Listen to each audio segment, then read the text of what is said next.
Doctor آیا تھا اور اس کے دونوں بازو پر بینڈیج لگا کر جا چکا تھا۔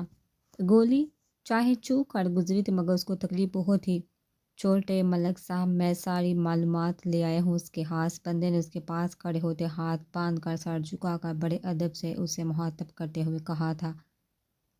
گڈ، شاباش، تو شروع ہو جاؤ پھر۔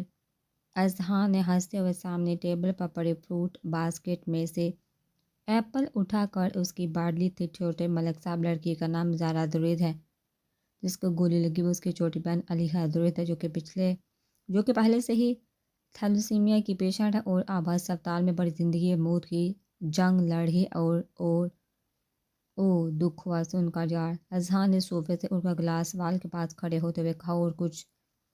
زارا درید سے چھوٹی اس کی ایک اور بہن امل درید، جو کہ اپنے ماموں کے بیٹے کے شو روم میں کام کرتی ہے، جس کا نام ماہر ہے، اور یہ وہی شو روم ہے جہاں سے اس گھر کے لیے گاڑیاں آتی ہیں، گاؤں والی حویلی کے لیے بھی۔ اور یہ کہ 2 سال پہلے اس کے باپ کا انتقال ہو چکا ہے۔ ماں اس کی چھوٹی بہن کو پیدا کر کے مر گئی تھی، کوئی بھائی نہیں، تینوں اکیلی گھر میں رہتی ہیں۔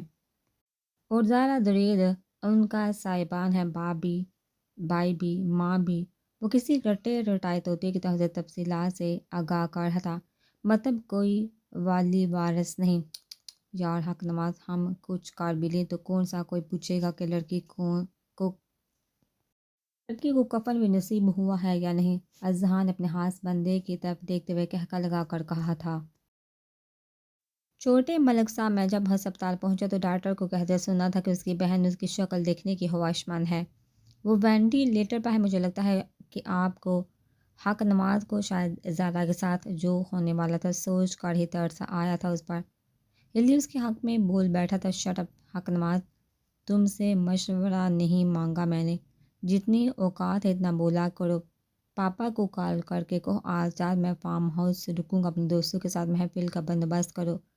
وہ غصے میں حق نماز پر گڑایا تھا۔ جی چھوٹے ملک، حق نماز نے اس کے غصے سے ڈرتے اپنی جان بچائی تھی۔ کہاں ہے وہ؟ اذہان نے پوچھا۔ اوپر دائیں طرف والے۔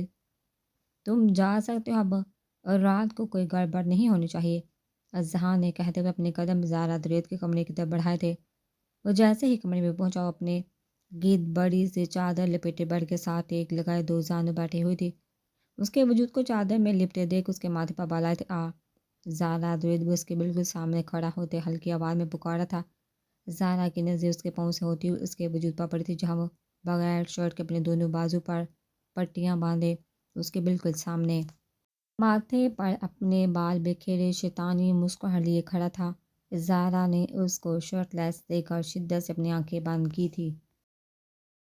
آنسو اس کی پلکوں سے کسی بارش کی طرح برس رہے تھے اور وجود اس کا لرز رہا تھا۔ اس نے مجھے سر گھٹنوں میں دے کر اس چادر میں چھپایا تھا جو کہ بیڈ شیٹ تھی اور جسے شاید اس نے خود کو ڈھانپنے کے لیے استعمال کیا تھا۔ کتنی گرمی میں اتنی بڑی چادر لپیٹے بیٹھی ہے، اس کو خود کو چھپاتا دیکھ اذہان کے ماتھے پر بال آیا تھا۔ اذہان حیات ملک کی ایک جھلک پانے کے لیے لڑکی اپنی زندگی برباد کر لیتی ہے، جہاں یہ خود کو ایسے انسان سے سنبھال کر رکھے جس کا ساتھ پانا ہر لڑکی کی خواہش ہے۔ مگر اذہان حیات ملک یہ نہیں جانتا کہ ہر لڑکی اور زارا درید میں فرق ہے۔ اذہان نے اس کے بازو سے دبوچ کو اسے کھڑا کیا اور اگلے ہی پل اس کے وجود سے وہ بڑی سی چادر کھینچ کر پڑے پھینکی تھی۔ پسینے سے بھیگا وجود اور پسینے سے تر بال دیکھ کر ایک لمحے میں اس کا دل چاہا تھا آگے بڑھ کر اس کے پسینے کی خوشبو کو اپنی سانسوں میں اتارے۔ کیا چاہتے ہو تم؟ خدا کے لیے جانے دو۔ اس کو خود کو گہری نظر سے دیکھتے اس کے سامنے آ کر ہاتھ جوڑتے ہوئے بولی تھی، جو میں چاہتا ہوں وہ میں تم سے پوچھ کر لینے کا ارادہ نہیں رکھتا سویٹ ہارٹ۔ اذہان نے آگے بڑھ کر اس کے گیلے بال کان کے پیچھے کرتے ہوئے کہا، دور رہو مجھ سے تم ذلیل انسان۔ اس نے اس کا ہاتھ جھٹک کر پھر سے چادر پکڑ کر خود کو ڈانپا تھا۔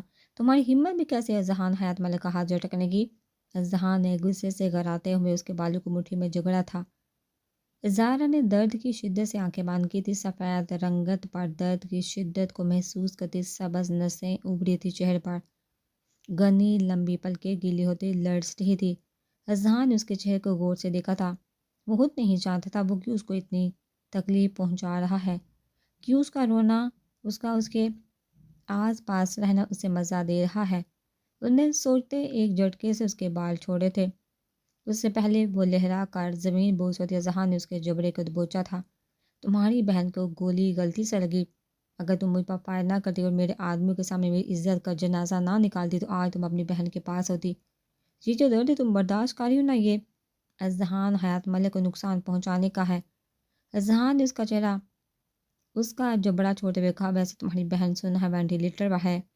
چند گنی چنی سانسوں کی مہمان اب اس صوفے پر بیٹھ کر سگریٹ سلگاتے اسے بتا رہا تھا، علیحہ دیکھو تمہیں خدا کا واسطہ ہے مجھے جانے دو، میں وعدہ کرتی ہوں علیحہ ٹھیک ہو جائے گی، تم جیسا کہو گے میں ویسا ہی کروں گی۔ زارا نے اس کے پاؤں کے پاس بیٹھ کے اس کے پاؤں پکڑتے ہوئے کہا تھا، جیسا کہوں گا ویسا کرو گی تو سنو۔ پھر ذہان نے اس کے چہرے سے اپنے شہادت کی انگلی کو پھیرتے ہوئے اس کی گردن پر لا کر روک کر کہا تھا، اذہان نے اس کے چہرے سے اپنی شہادت کی انگلی کو پھیرتے ہوئے اس کی گردن پر لا کر روک کر کہا تھا، ہاں تم جو کہو گے میں ویسا کروں گی، مگر خدا کے لیے مجھے علیحہ سے ملوا دو، وہ کبھی بھی اپنی تکلیف کو میرے بغیر برداشت نہیں کر سکتی، پلیز، میں نے بابا سے پرامس کیا تھا میں اس کو کبھی کچھ نہیں ہونے دوں گی، ہم ہمارے بابا نہیں، ہمارا کوئی بھائی نہیں، پلیز ہم پر رحم کرو۔ انہوں نے روتے اس کے پاؤں پر سا رکھ دیا تھا، وہ شدید کرب میں تھی، علیحہ کا وینٹیلیٹر پر سوچ کر اس کی جان نکل گئی تھی، اس کی بہادری، اس کی حسیات کہیں دور جا سوئی تھی، یاد تھا تو بس یہ کہ اسے کسی صورت علیحہ کے پاس پہنچنا تھا۔ ہاں نہ جانے من، یہ تو میں جانتا ہوں کہ تمہارا کوئی بلی وارث نہیں، تو میرے استعمال کے بعد اگر میرے کتوں کی بھی تم خوراک بن جاؤ گی تو وہ بھی خوش ہو جائیں گے۔ اس نے اس کا بازو دبوچ کر جھٹکے سے اٹھایا تھا اور اپنی گود میں بٹھایا تھا، اب اس کے کندھے سے بال سائڈ پر کر کے اپنے ناک کو اس کے گیلے پسینے سے کاندھے پر رکھ کر اس کی خوشبو کو اپنی سانسوں میں کھینچ رہا تھا۔ یہ خوشبو اتنی جان لیوا کیوں ہے؟ تمہیں پتہ ہے تم سب سے الگ کیوں ہو؟ وہ ایک کیفے نے اس کے کندھے پر اپنی ناک رکھا بولا تھا، اس کی گرفت ڈھیلی ہوئی تھی اور زارا کی ہمت جواب دے گئی تھی، اسے خود سے گرنا آئی تھی، اس کو دھکا دے کر بجلی کی تیزی سے اٹھی تھی۔ اذہان کے ماتھے پر بال آئے تھے، اپنی پسندیدہ چیز کو دسترس سے باہر جاتا دیکھ، کسی پر اتنا ظلم مت کرے اذہان حیات ملک، جتنا واہ کتنا میٹھا لگا تمہارے منہ سے اپنا نام سن کر، یقین جانو کبھی اتنا پیار نہیں آیا اپنے نام کر، زارا دوری تم سچ میں ساحرہ ہو، جادو کرنی ہے، وہ قدم قدم چلتا اس کی جانب بڑھ رہا تھا، سو جان سے جاؤ اس طرز تکلم پہ نثار، ذرا پھر سے کہیے کیا ارشاد فرمایا ہے آپ نے؟ اس کا روح اپنی جانب موڑ کر اس کے چہرے پر پھونک مارتے ہوئے کہا تھا، کس مٹی کے بنے ہو تم؟ سینے میں دل ہے، جذبات ہے، کسی کی تکلیف سے دل دکھتا ہے، کسی کی آنکھ سے ڈر نہیں لگتا، خود کو خدا سامنے والے ڈر اس وقت سے جب حساب ہوگا۔ اس کی آنکھوں میں دیکھا گہرائی تھی، ارے واہ میری شیرنی، اچھی تقریر تھی، پر کیا ہے نا مجھے فرق نہیں پڑتا، میں نہ فیلنگ لیس ہوں، جذبات سے عاری انسان۔ اس نے ہاتھ بڑھا کر اس کی گیلی پلکوں کو چھوتے ہوئے کہا تھا، چھوڑو، مجھے گن آتی ہے، مجھے تمہارے وجود سے، تمہاری باتوں سے، تمہارے آس پاس ہونے سے، انسان کے روپ میں شیطان ہو تم۔ اسے 10 قدم کے فاصلے پر جا کر کھڑی ہوئی تھی، یو مین ڈیول، ہا ہا ہا، وہ ہنسا تھا اور ہنسا ہی چلا گیا تھا، صحیح کہتی ہو تم، میں ڈیول ہی ہوں، اور اب سے بس تمہارا ڈیول ہے، تم مجھے بتاؤ تم جانا چاہتی ہو علیحہ کے پاس؟ اس نے کھوتی نظر سے اسے دیکھتا کہا تھا، ہاں ہاں پلیز، مجھے عمل دریز سنا ہے، وہ بھی تمہاری بہن ہے، تو زارا دریز چلی جائے گی تو آج کی پارٹی کو رونق کو کون بخشے گا؟ اس لیے میں نے سوچا تم جاؤ گی تو اپنی ریپلیسمنٹ پر زارا دورید کو چھوڑ کر جاؤ گی، سنا ہے تم دونوں کی خوبصورتی میں 19-20 کا بھی فرق نہیں۔ وہ اب سگریٹ کا دھواں اس کے منہ پر چھوڑتے ہوئے بولا تھا، چٹاہ ایک زناٹے دار تھپڑ اس کے گال کی زینت بنا تھا، مگر اذہان کو ذرا برابر فرق نہیں پڑا تھا۔ خبردار جو اپنے گندے منہ سے میری بہن کا نام لیا تو نوچ لوں گی میں تمہارا گھٹیا منہ، ذلیل انسان، ڈرو اس وقت سے جب خدا کہانی بدلے گا۔ وہ آنسو بہاتی ایک ایک لفظ ادا کرتی، اس کی آنکھوں میں آنکھیں ڈالے کھڑی تھی، یہ دوسری غلطی ہے تمہاری اذہان حیات ملک پر ہاتھ اٹھانے کی، پہلی غلطی کی سزا تو پوری بھگت لیتی، تمہاری سانسیں اتنی تنگ کر دوں گا تم پر کے پناہ مانگو گی، اپنے سمیت اپنے دونوں بہنوں کی عزت اور جان کی بھیک مانگو گی۔ اذہان نے اس کے ہاتھ کو مڑوڑ کر اس کی کمر کے پیچھے کیا تھا اور اس کے پشت کو سینے سے لگایا تھا اپنے، میری پیشکش قبول ہے تو ٹھیک ہے، میرا آدمی تمہیں ہاسپٹل چھوڑائے گا، اور اگر نہیں قبول تو میری جان ابھی تھوڑی دیر تک تمہاری ڈریس تمہارے کمرے میں پہنچ جائے گی، اسے پہن کر تیار ہو جانا، آج کی محفل میں تمہارا شباب رقص کرے گا، جانتا ہوں یہ رقص ہے، یہ سب نیا ہے تمہارے لیے، پر میری جان جو فرسٹ ٹائم ہوتا ہے نا، واللہ اس کا تو جواب نہیں۔ اور یہ کہتے ہی اس نے پیچھے سے اس کی شرٹ کو کھینچ کر پھاڑا تھا، شرٹ پھٹتے اس کی نظر اس کی انڈر سلپ پر پڑی تھی. Black that's my favourite. اس نے اس کی انڈر سلپ کو اپنی انگلی سے چھوا تھا. زارا کا دل گیا تھا زمین پھٹے بھی اس میں دس جائے. اتنی تزلی اتنی بے بسی اس کا پور پور جال اٹھا تھا. تیار رہنا اور آج سے یاد رکھنا زارا درد کی سانسوں پر اس کے روئے روئے پر اذہان حیات ملک کا حق ہے. تیار رہنا. رات 9 بجے تک اس کے کان میں سرگوشی کرتے اس کو جھٹکے سے چھوٹا کمرے سے جا چکا تھا. حیات ملک کی آپ کا بیٹا کیا کرتا پھر ہے؟ صبح صبح ہی اٹھ کر چلا گیا ہے. نہ ناشتہ نہ عطا نہ پتہ. بولا تھا حریم کو شادی کی شاپنگ کے لیے لے کے جائے مگر کسی بات کا اثر نہیں ہوتا. کال کر رہی ہوں تو اٹھا نہیں رہا. وہ حیات ملک کی چائے بناتے ہوئے غصے سے بولی تھی. بیگم آپ کا بیٹا آنے والے الیکشن کی تیاریوں میں مصروف ہے. یہ جو سیاست ہے نا اس کے سو بکھیرے کب کہاں کس ٹائم آنا جانا پڑ جائے ہمیں خود معلوم نہیں ہوتا. حیات ملک نے ان کے ہاتھ سے چائے کا سپ لیتے کہا تھا. میں ایک بات آپ کو صاف لفظوں میں بتا دو حیات صاحب، میں نے بہت صبر کر لیا آپ کے ساتھ اور آپ کی سیاست کے ساتھ، مگر اگر اذہان نے حریم کو وقت نہ دیا یا پھر اس کے حصے کا وقت یہاں وہاں برباد کیا تو میں اپنی بانجی کی خوشیوں کے دشمن آپ کی اس سیاست کو قطعاً برداشت نہیں کروں گی. انہوں نے صاف لہجے میں وارننگ دی تھی. اچھا بابا، کل کا پورا دن وہ حریم کے ساتھ ہی گزارے گا. اس کے حصے کے سارے کام میں نپٹا لوں گا. عزیز جان تاشا، انہوں نے تاشا بیگم کا پیار سے پچکارتے ہوئے سجیشن دی تھی. نہ مجھے نہ تو آپ پر یقین ہے نہ ہی آپ کی ان باتوں پر. غضب خدا کا 10 دن رہ گیا شادی میں. سو بگھیرے حریم کے ولیمے کی ڈس رہتی ہے. ادھر جہاں نے اب تک کچھ شاپنگ نہیں کی اور آپ مجھے ایسے ریلیکس کہہ رہے ہیں جیسے تیاری ہوگی ہو ساری. وہ پھر سے غصہ ہوئی تھی. ہو جائے گا صاحب، ڈونٹ وری. کل کہتا ہوں اذہان کو اپنی حریم کی شاپنگ کمپلیٹ کروانے کا. اچھا مجھے ذرا نکلنا ہے، ایک پارٹی کے کارکن کی طرف تو دیر ہو جائے گی اور اذہان آج رات دوستوں کے ساتھ فارم ہاؤس رکے گا، اس کا انتظار نہ کرنا. یہ کہتے حیات ملک نے اپنا موبائل اور والٹ اٹھائے تھے اور قدم باہر کی طرف بڑھا دیے تھے. ایک آپ اور آپ کی سیاست تاشا بیگم نے سرد آ بڑھی تھی. وہ کیب سے اتر کر ہسپتال کے اندر بھاگتی ہوئے گئی تھی. ارحان نے اپنی گاڑی کیب کے پیچھے کھڑی کی تھی اور پھر اس کو یوں بے قراری سے روتے اندر بھاگتے دیکھا تھا. ایک لمحے میں وہ خود بھی سمجھ نہیں پایا تھا کہ کیسے اور کیوں وہ اس طرح بغیر وجہ کے اس کے پیچھے آیا اور کیوں وہ اس قدر پریشان ہو رہا ہے.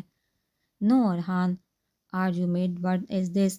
اس نے خود سے بڑبڑاتے اپنے حال کی نفی کرتے گاڑی کو بیک ریورس کیا تھا اور ہسپتال سے چلا گیا تھا. کیا ہوا ہے علیہ کو؟ زارا کہاں ہے؟ مائدہ پلیز بتاؤ کچھ، میری جان نکل جائے گی. وہ تقریباً دوڑتے ہوئے مائدہ تک پہنچی تھی اور بھیگی آواز سے اسے پوچھی تھی. امل علیہ وینٹیلیٹر پر ہے. اور زارا؟ مائدہ نے اسے ساری بات بتائی تھی اور وہ یہ سب سنتے ہی دو جانب بیٹھتی چلی گئی تھی. میں علیہ سے ملنا ہے. وہ آئی سی یو کی طرف بڑی تھی. سامنے 14 سالہ بچے آکسیجن ماسک پہنے ہاتھوں پر لگی نیڈل سے ہاتھ کی نالی سے سفید پانی اندر جا رہا تھا جبکہ دوسرے ہاتھ کی نالی سے خون اس کے جسم میں جا رہا تھا. آنکھوں کے نیچے نیلے نیلے نشان سفید رنگت پر ابھر رہے تھے. سنہری کرل لمبے بال تکیے پر ایک سر پر پڑے تھے. بڑی بڑی آنکھیں ہنوز باندھی بیلٹ کے ساتھ پڑے مانیٹر پر آ رہی ترچھی لائنز کی ڈوبتی ڈولتی زندگی کا بس چھوٹا سا سہارا تھی. علیہ اگر تم کچن میں جا رہی ہو تو میرے لیے پانی لے کر آنا پلیز. عمل نے اسے کہا تھا. بابا دیکھیے عمل کو یہ پھر سے مجھے کام کا بولی. اس کو نہیں پتا کہ میں پیشنٹ ہوں تو اتنا سارا کام کر کے تھک جاتی ہوں. علیہ نے ناک چڑھاتے ہوئے کہا تھا. خدا کا خوف کرو علیہ، میں نے ایک گلاس پانی کا مانگا ہے، کوئی ڈرم تو نہیں جس کو اٹھا کر لاتے تم تھک جاؤ گے. چم چم. انہیں حیرانگی سے بات شروع کرتے آخر میں اسے چیرتے ہوئے ہنس کر کہا تھا. بابا یو سی یہ آپ کے سامنے مجھے چم چم بولی ہے. علیہ رونے والی تھی. عمل نہیں تانگ کرو اسے. درے صاحب جو آفس کے کام میں بزی تھے پل بھر میں نظر اٹھا کر عمل کو منع کیا تھا. بابا اسے تمیز سکھا دے، تھوڑے پانی لانے سے ثواب ملتا ہے. آپ ہر بار مجھے ہی ڈانٹتے ہیں. عمل نے بڑا سا منہ بنایا تھا. اچھا کوئی بات ثواب کی ہے تو میں پلاتی ہوں، علیہ نے چہکتے ہوئے کہا تھا. شکریہ چم چم. عمل نے اسے مزید چڑھایا تھا اور جا کر وہ سب کو پیچھے سے ہاک کیا تھا. بہت بری بات ہے، عمل کسی کا نام نہیں بگاڑتے. انہوں نے اس کے ہاتھ پر بوسہ دیتے کہا تھا. کسی کا نہیں، اپنی بہن کا لاڑ سے ضرور بگاڑتے ہیں اور اپنے بابا کے بال بھی. عمل نے مسکراتے ہوئے کہتے درے صاحب کے بال بگاڑے تھے. ہیلو تم تو ذرا اسے پکڑنے کے لیے اٹھے تھے کہ وہ دوڑی تھی. صوفے پر پڑے کشن اٹھا کر انہوں نے اس کی طرف اچھالا تھا. تم نے کیچ کیا تھا ایک ایک منٹ پانی پی لو پہلے، علیحا نے عمل کی طرف بڑھتے ہوئے کہا تھا. اینڈ بابا you are statue don't move, علیحا نے دریز صاحب کی طرف اشارہ کرتے ہوئے کہا تھا، اور وہ جہاں تھے وہیں رکے تھے. مطلب اسٹیچو مینس اسٹیچو. اماں نے گلاس پکتے گھٹا کر آدھا گلاس حلق میں اونڈیلا تھا. علیحا اتنا گندا پانی کس کو پلانے جا رہی ہو؟ زارا نے اس کے پیچھے آتے ہوئے ہونکو کی طرح کہا تھا. کیا مطلب گندا پانی؟ عمل نے سونکا علیحا کی طرف اور پھر زارا کی طرف دیکھا تھا. عمل یہ گندا پانی ہے، مت پیو اسے. انہیں عمل کے ہاتھ سے پانی کا گلاس لیا تھا مگر اینجل زارا درید آدھا گلاس عمل درید پی چکی ہے. علیحا نے کہہ لگاتے ہوئے کہا تھا. واٹ عمل تم پاگل، جس بالٹی کے پانی کے اندر کپڑا بھگو کر میں کچن کے فرش پر پوچھا لگا رہی تم نے وہ پانی پی لیا؟ زارا نے ہونگو کی طرح عمل کو دیکھتے ہوئے کہا تھا. واٹ عمل نے غصے سے علیحا کی طرف دیکھتے ہوئے اپنے گلے پر ہاتھ رکھا تھا، ایسے جیسے بھی سارا پانی پیٹ سے باہر آ جائے گا. اور اس کی اس حرکت کو دیکھ کر علیحا، دریز صاحب اور زارا تینوں کا کہکہ بلند ہوا تھا. علیحا کی بچی عمل اسے پکڑنے کے لیے دوڑی تھی. بابا بچائیے مجھے. وہ ہنستے ہوئے اپنے باپ کے پیچھے چبھتے کہہ رہی تھی، اور دریز صاحب نے اسے بچا لیا تھا. آئندہ اگر مجھے چم بولا تو گٹر کا پانی پلاؤں گی میں تمہیں. عمل درید، اس نے دریز صاحب کے پیچھے سے سر نکالتے ہوئے عمل کو چڑھاتے ہوئے کہا تھا. بابا دیکھیے علیحا کتنی گندی. عمل نے اسے سار سے پکڑتے ہوئے کہا تھا. ویسے عمل ٹیسٹ کیسا تھا پوچھے والے پانی کا؟ دریز صاحب نے علیحا کو چھپاتے ہوئے پوچھا تھا. بابا میں کسی سے بات نہیں کروں گی اب. وہ کہتے غصے سے بے بس ہوتے اپنے کمرے میں چلی گئی تھی، اور کمرے کا دروازہ بند کرتے اس نے ان تینوں کے کہہ کے سنے تھے. آج بھی وہ شیشے کے اس پار سے نانی جان کی حالت دیکھ کر لرزی تھی. چم چم روتے اس نے علیحا کو پکارا تھا. جب ماہر نے اس کے کندھے پر ہاتھ رکھا تھا. کیوں ماہر بھائی، ہر بار ہم ہی کیوں؟ ہماری آزمائشیں کب ختم ہوگی؟ اس نے ماہر کے گلے لگتے کہا تھا. مائدہ نے اس کی پیٹھ تھپ تھپائی تھی. اللہ تعالیٰ سے بولیے نا کہ علیحا کو واپس کر دے، ہم نہیں جی سکتے اس کے بغیر.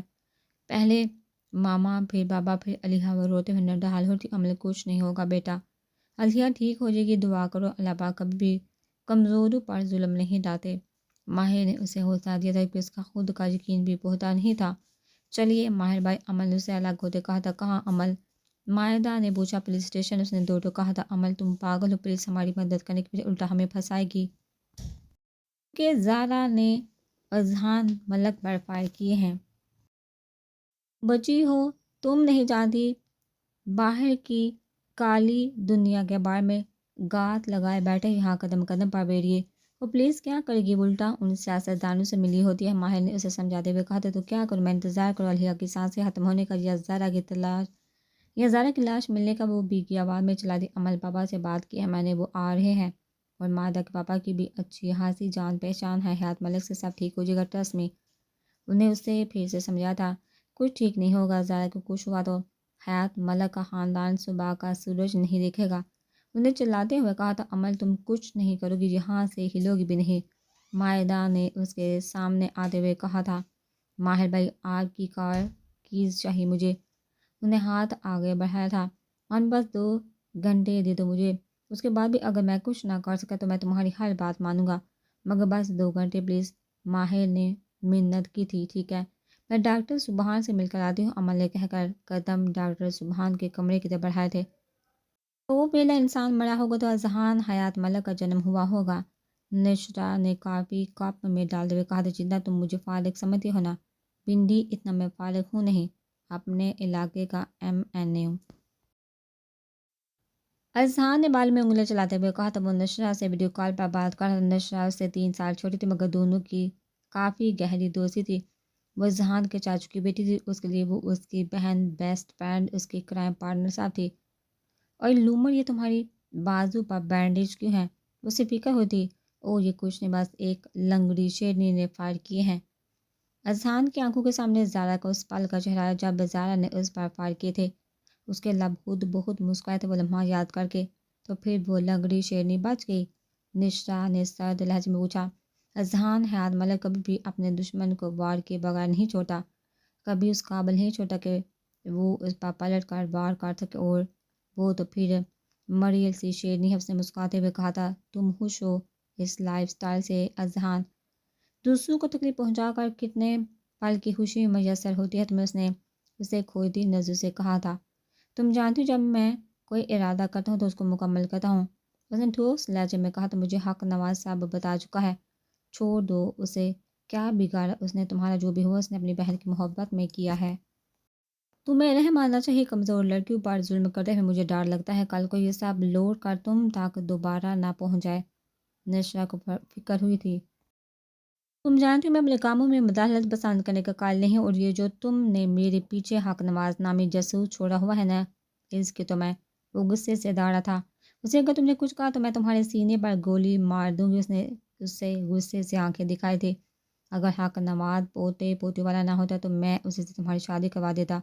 تمہارے دل میں جو اس کے درد جاگتے ہیں نا، اذہان نے ہنستے ہوئے کہا۔ شٹ اپ لومر، نشرا نے غصے سے چلاتے ہوئے کال ڈسکنیکٹ کی تھی۔ بندی، شکر ہے جلدی جان چھوٹ گئی، اذہان نے کہہ کر لگایا تھا۔ ذرا کہاں ہے عمل؟ ڈاکٹر سبحان نے پوچھا تھا۔ وہ مائدہ کے پاپا کے دوست کا بیٹا تھا، علیحہ کا ڈاکٹر بھی تھا، اس لیے زیادہ عمل علیحہ کو وہ پرسنلی بھی جانتا تھا۔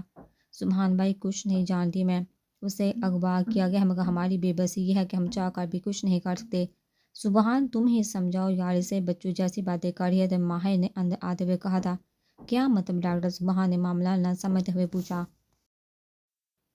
اذہان کی بلٹ غلطی سے علیحہ کو لگی تھی۔ پھر زارا نے علیحہ کی حالت دیکھا، غصے سے اذہان کی دونوں بازو پر فائر کی اور اذہان غصے سے اٹھا کر اسے اپنے ساتھ لے گیا۔ مائدہ مختصر سارا واجہ سنایا تھا۔ کیا تم اذہان حیات ملک کی بات کر رہے ہو؟ وزیر پنجاب حیات ملک کی بیٹی کی؟ سبحان نے ماہر کی طرف دیکھتے ہوئے کہا تھا۔ بالکل، ماہر نے تصدیق کی تھی۔ عمل میری بات کان کھول کر سنو، تم اس پاسبل سے تم اس ہسپتال سے ایک قدم بھی باہر نہیں نکالو گی۔